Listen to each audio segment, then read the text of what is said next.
Welcome to River City Church Online Midweek Edition. I'm here with Darrell Bierman and John Little, who have written a book called Genesis for the Rest of Us. And we're going to be talking a little bit about how that book got started. We're going to be talking about some of their highlights of writing, and you're going to get inspired. The Bible is one of those books that many people say is really hard to understand. And so John here is going to share on why he started this book, and some of you are going to find some hope and maybe even encouragement to pick up the Bible for yourself and read. So I'm going to start with asking some Q&A questions to John and Darrell at this point. And then at the very end of this talk, we're actually going to raise a little bit of a toast to them because this has been a great adventure for them. And they deserve some thanks for their hard work and also a measure of encouragement for all the faith that they exercised in writing this book together. So here we go. First question is going to John. John, what I've come to know about the Bible is that it's quite a big text with a lot of stuff in it, and many people don't understand it, and certainly they don't wake up some morning and say, I'm going to write a commentary so that other people can understand this for themselves. What got you inspired to write this commentary? Well, it actually started off about 3 years ago, I guess, when our church had a small group that I was a part of, and there was about 8 or 10 people in this group, and we were going through the book and the video series, The Story, which had the basic plot of the Bible written out over, I think we took 31 weeks to go through from front to back. And as we were going through that, a lot of us found that even though the story was a simplified version of the Bible, it was still very confusing. And my wife in particular, Fatima, got quite frustrated at one point, and she looked at me and said, why can't you write the Bible so I can understand it? And she said that because I've written lots of books before, and one of my strengths as a writer is I have a reputation for making complicated things seem simple. So I can talk about very complicated things and people understand it. So that's what she was saying, I should write the Bible. Well, that's a big chore, but it did make me think after 2 or 3 times that she suggested this that maybe there's something I can do here. And I thought I can simplify the Bible because I can research very well, and I know basically what's happening. I can figure it out and write it in a simplified way. So I thought if I was able to write the verses in a simplified way, and then I could write some commentary for each of the verses and say, this is what this really means. This is a background you may not have that would be helpful.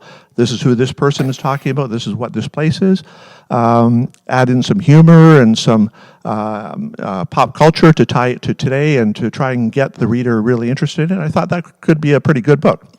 The problem was that I didn't know enough theological information to be able to pull that off myself. And that's why I thought I'm going to need a partner in this. And then I approached Darrell, who is our pastor, and talked to him. And Darrell, maybe you can take it from there.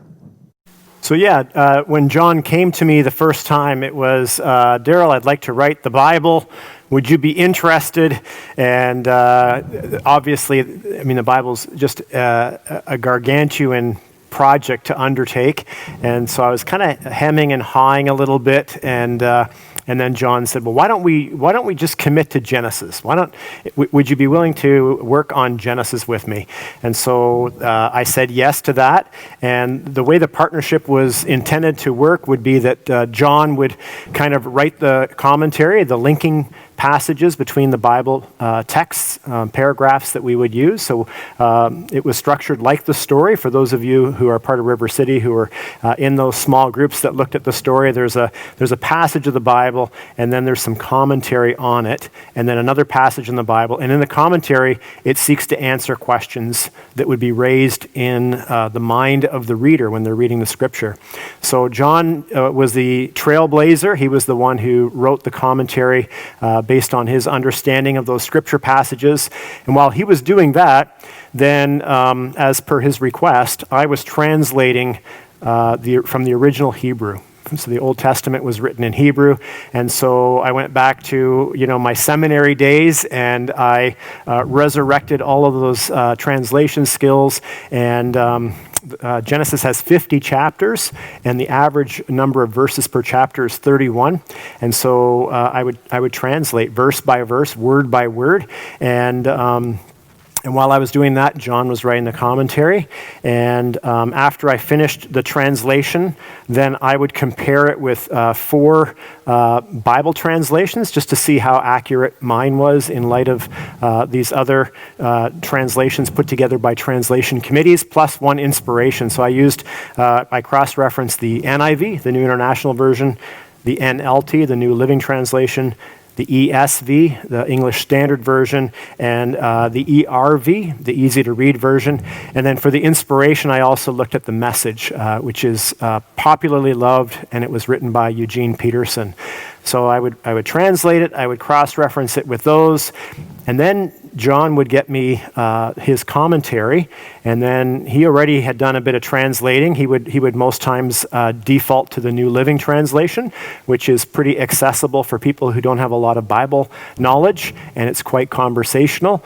And then we would use the translation that I had done in most instances, and then I would also comment on his commentary, and so I would and it was intended. What John wanted at the beginning was that I would look at it for theological correctness or for consistency with historic Christian teaching, and also with what translators and commentators are seeing as the interpretation of this particular text for today. And what was really a delight for me was that John's theology was really solid. There weren't really corrections to be made. And so after those conversations, then we would come up with another draft. And at each stage along the way, the two of us would talk. So I would comment on his commentary, he would comment on my translation, and we would compromise because our goal was to produce something that would help people who maybe grew up in church but were intimidated to pick up a Bible and read it for themselves, or people who had no Bible knowledge whatsoever and who maybe did not trust church and wouldn't go into a church to hear a priest or a pastor teach on the Bible, but would like to kind of delve into and be curious about what does the Bible actually say, and can I read it in a version or a commentary that makes sense to me. So there was that twofold audience. So that's kind of how I got brought into it, and kind of what my role on the team was. It's amazing what you learn when you take on a brand new project. Certainly, this project has taught you both many interesting things about the Bible, the story, how things got started. What did you find was most surprising in your research and this endeavor?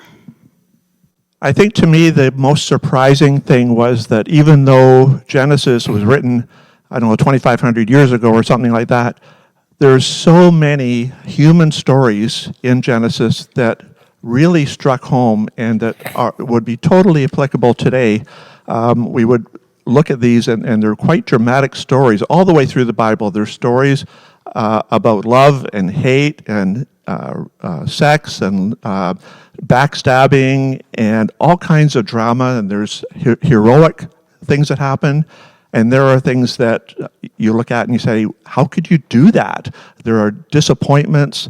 All of the human emotions were captured in these 50 chapters, and it was so interesting to me to read through and see that all of the people back then, Abraham and Isaac and Jacob and Joseph and all of their relatives, they behaved in many ways exactly the same way that people today would. And I found that very interesting to connect those people from so long ago, that they really weren't that much different than we were, other than, they were living in a different historical period and had different customs and everything. But really, at the core, the humanity of what they did really came through to me. And I found that very surprising as I was reading through the stories. So John touched on something that was a bit of a surprise or a shock to me as well. John was interested in delving into like the brutal honesty of the storytelling in Genesis. And as he mentioned, there's stories of backstabbing and murder and sex and violence, all these things. And so when you're in seminary or when you're sitting under the teaching of a pastor in church, maybe because there's children, listening ears there, they might skim those passages or even skip those passages. We went through all of that, and I agree with John. It's remarkable how, even though it was written so very long ago, it's about humanity, and we can relate, and I believe our readers will relate to the characters in Genesis. That was the one thing, so I'm just building on what John shared. The other thing that was a huge surprise for me, I would say, is how patient God is. I have an understanding that God is patient, but when you're translating Genesis and you're discussing it over the period of the better part of 2 years, John and I were discussing and focusing on Genesis, God is so patient. We see that with Adam and Eve hiding from him, right? Or trying to hide from him. We see that in the flood story, the flood narrative. And then even after the flood narrative, there's this embarrassing scene where Noah he's planted a vineyard and he's drunk, and then one of his sons sees him, and rather than honor the father by covering him up or whatever, he goes and tells the other sons. And so God is patient even with Noah, who's been through the flood and has already been seen as righteous, but he wasn't perfectly righteous. And then one story that really impacted me was the story of Abraham. So in Genesis 12, right after Abraham has been called by God, he's left Ur, he's come to the land of Canaan. God has been so clear that he wants to bless him, to be a blessing to all the peoples. And then there's a famine in Canaan. So then Abraham takes his household and they go down to Egypt for food. And because Sarai is beautiful, Abraham instructs her to lie and say that she's his sister rather than his bride, rather than his wife. And through that, I shouldn't unpack it too much because you got to buy the book. But through that, Abraham discovers that God is disappointed that he didn't trust him and that he didn't trust God to protect him, the same God who called him and had preserved his life from Ur to the land of Canaan, that same God would preserve his life in Egypt and protect him from Pharaoh. So Abraham, you think, would learn a lesson there, but then, so that's Genesis chapter 12. Genesis 20, Abraham does the exact same thing. He tells the exact same lie to, I think his name is Elimelech. And he tells Elimelech, this regional king, not as mighty as the Pharaoh, but this regional king who finds Sarai beautiful. He tells this regional king that this is his sister. God is patient with Abraham. He does it twice. Like, how could you do it twice? And there's other stories of Jacob's sons, Judah, and the story of Judah and Tamar in chapter 38 of Genesis. It's remarkable how patient God is. And the way that Joseph's brothers treat him, it's reprehensible, and yet God is patient with them. And God extends them grace, and Joseph extends them grace, and they get to come all together at the end. So how human the characters in Genesis are and how patient God is with them, and then by way of extension, God is patient with us. I know all of God's word is amazing as a longtime believer, and I've found so many passages in Scripture that I latch onto. As you guys were studying Genesis and, translating and digging into the material, was there one particular passage that really stood out as most meaningful for you? Yeah, for me there was, and this refers to Noah as well. Noah, everybody knows the story generally, of the story of Noah's Ark and how he had all the animals on the ark and the flood and everything. That story takes 4 chapters to unfold in Genesis. And Noah really is a very human person. As Darrell mentioned, there was one point where he got totally drunk and passed out. I mean, we saw a lot of Noah in those 4 chapters and got to know him very well. And at the end of that 4th chapter, he dies. And I think the line in Genesis is Noah lived another 300 years until he was 950 years old, and then he died. When I wrote the commentary for that, I just wrote, "Rest in peace, Noah," and I started crying because this person, Noah, I'd gotten so attached to him in those 4 chapters that I was amazed that his death had such a very strong impact on me because I'd known so much about him over those 4 chapters. And before this book, I'd written 20 other books, all fiction, and I've never had that strong a reaction to anything I've ever written as I did when Noah died. So that was a very meaningful and strong sentence that when I wrote "Rest in peace, Noah," it was heartbreaking to me. I would say that there's one passage that has been a favorite of mine even before the project with John on Genesis, and it's in part because it was like a theme or a touchstone passage for my mom's parents. So this would be my grandfather and grandmother, and it's Genesis chapter 12, verses 2 through 4, and it's God's call to Abram, and it's where God promises to bless him to be a blessing.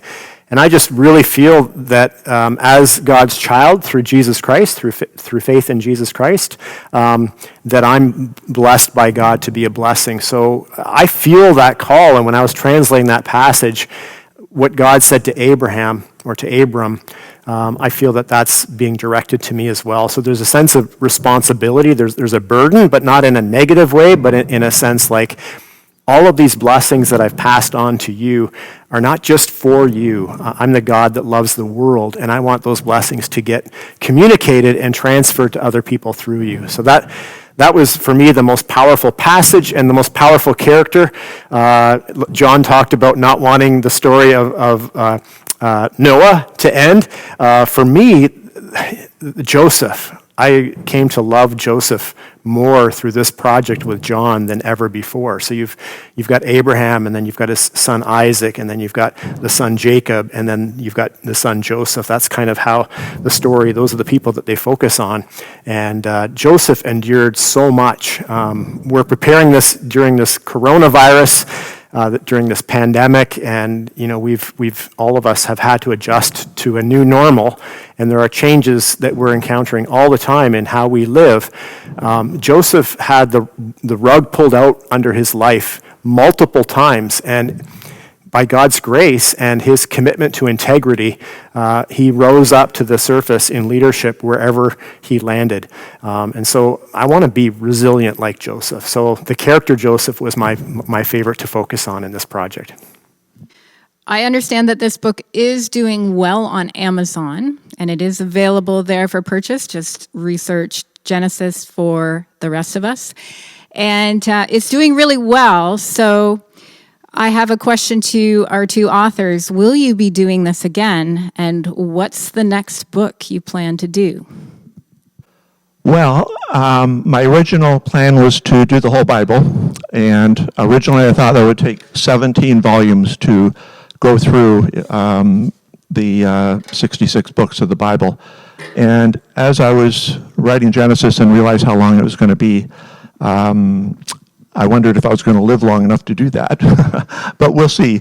We're not going to do them in order, so the next volume, which we're working on right now, we've jumped from the Old Testament to the New Testament, so the next book will be Matthew for the rest of us, and we're I'm about halfway done writing the first draft of that, and I'll be giving that first half over to Darrell shortly so he can start working on his translations. And then after that, we've talked about 2 or 3 different ideas of what the third volume might be. But we'll hopefully keep on going as long as people are interested and want to read these books. Then I think we're going to keep writing them, and we'll see if at some point we end up filling in the entire Bible. Would you like to add to that, Darrell? Yeah, I definitely would. So John is a real good salesman. When you look at the whole project and you're intimidated, he says, well, what about this one more book? And so, yes, I've committed to Matthew right now, and I'm so excited. Even just earlier today, I was on the phone with somebody who said, that ever since the coronavirus broke out, for their devotions every day, they've been focusing on the Gospels and the story of Jesus more narrowly. And when I had mentioned that we were planning to do a commentary on Matthew, this person was elated. And so I'm excited. Every book of the Bible, you can see Christ through those books, but to focus on a gospel and the entire life of Jesus Christ, and Matthew containing the Sermon on the Mount and other super powerful and unique passages, I'm very excited about. I told John too, I want to see how this does. The fact that it is selling and the fact that it is popular and the fact that the recommendations and the reviews that we're getting are very positive, that puts fuel on my tank. Genesis 12, I want to be blessed to be a blessing. I want to use my time where it's valuable, and I don't want to devote all the time and energy to translating something that people aren't going to see value in, because there's other projects that I could devote my time to. But so far, even people that haven't picked up the Bible, they're finding this something that they can read, that's interesting, and that's bringing them closer to God. So I hope that helps you out. But what we have here, I really believe there is nothing like it. You can go to a Christian bookstore and you can buy a lot of the study Bibles or life application Bibles. And so they'll have the Bible passage where you would expect the book to be. And then they have little numbers everywhere, which if you've never picked up a Bible before would be confusing to you. And those numbers direct you to footnotes where they try to explain things. And it's choppy reading because you're looking at the Bible passage, then you're looking at the little letter or number, then you're looking at the footnote, then you got to find your place in the Bible passage. And the font is so small. And I think it's expecting a lot of the reader. What John and I have prepared is similar to a life application Bible, but it reads like a book, and it's easy to follow. You don't have to bounce around with your eyes. It's written in the vernacular, so it's meant to be accessible to anybody. So I truly don't believe there is anything like this, and if this continues being as popular, then I'm sure that after Matthew, there will be a third project as well. John is a prolific writer, and the challenge has never been him. It's always been me keeping up with him. So he's very eager, and I expect there will be more. So. Thank you very much, gentlemen, for sharing from your heart about this project that you worked on together. And while I am standing here with my glass ready, I'd like you to get your glass ready for a toast, which I have given to you. In a moment, we're going to do a toast. I want to remind you that it is for sale on Amazon. However, we would like to do a promotion. If you go to River City Church's website, www.rivercitychurch.org, and contact us, fill in your information, and then in the comment section or the questions section, say, enter me in the draw. We will enter your name into a draw for a book, and we will be sending it to you. We'll need your address so we can send it directly to your home.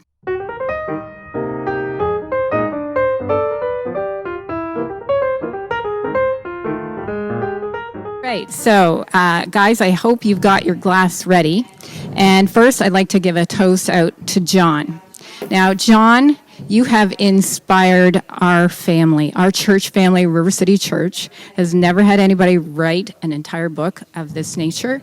You are an inspiration to us, and you are an inspiration to many people around the world because of what you're doing, and you're going to touch so many people's hearts with what you've done.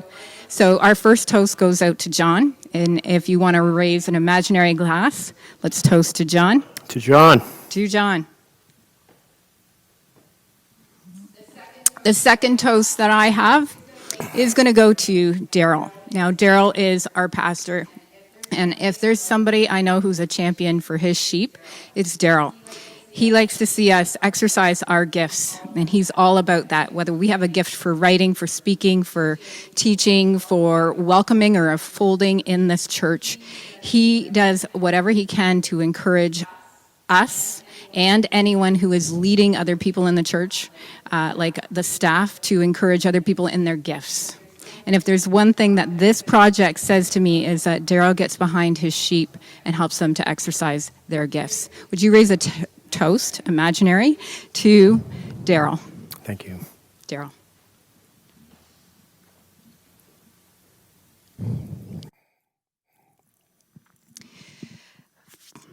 Thank you again for tuning in to this premiere, and we're so glad that you joined us. If you are part of the River City family, you already know how to get connected with us. If you have been tuning into this and are not connected with River City and are interested in what we do, you can check us out online at our website. I've already mentioned that to you. You could also join us at 10 a.m. on Sundays for our premiere. And that is our church service in the morning on Sundays at 10 a.m. They show on Facebook, and we have a YouTube channel. If you go to our website, you can click on the website image for the series Set Free, and it'll take you right to our YouTube channel. I'd love to see you there, and thank you again for tuning in. Have a good evening, and we will see you on Sunday, I hope. God bless.